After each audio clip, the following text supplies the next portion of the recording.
اقبال کی نظم جو سبق ہمارا چل رہا ہے، شکوہ جواب شکوہ سے، وہی انداز ہے اقبال کا، اور وہی تقابل کر رہے ہیں اپنے اسلاف اور ہمارا، کہ اسلاف کی عظمت کیا تھی اور ہماری کوتاہی کیا ہے۔ فرماتے ہیں تم ہو گفتار سراپا، وہ سراپا کردار، تم ترستے ہو کلی کو، وہ گلستان پہ کنار بہی کنار۔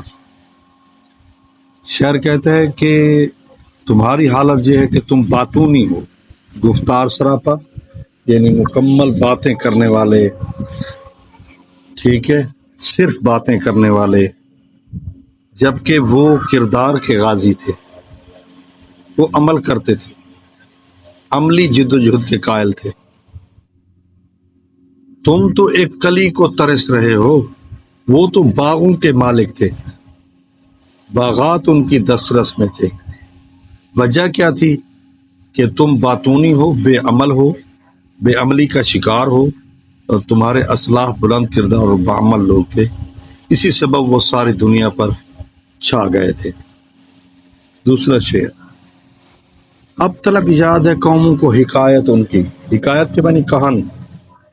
اقبال فرماتے ہیں کہ آج تک قوموں کو ان کی کہانی، ان کے حقیقی قصے، واقعات، بہادری کے قصے اب تک یاد ہیں۔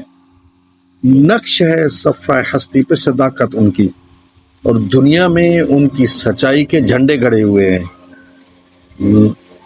نقش ہیں، اور ابھی تک وہ ان کے نشانات یعنی سچائی کے نشانات موجود ہیں دہر میں، دنیا میں۔